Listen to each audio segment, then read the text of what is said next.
मैं जावत हवत परदेश रानी मोला झन भुलावे ओ काम आ जाई अर्जेंट मोला फोन लगावे ओ।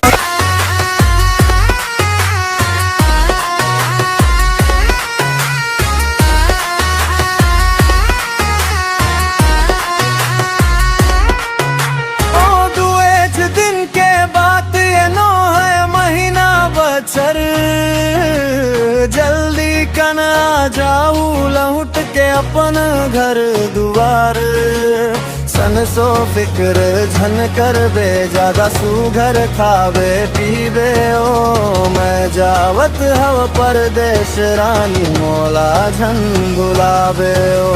पांचों अंगरी नहीं होवई कभू एक समान मन है साफ त सब है साफ ही मह विश्वास के मां तोर मैं आधर खाई रानी मोला झन भुलावे ओ। मैं आवत हूँ अपन देश रानी झन आंसू बहावे।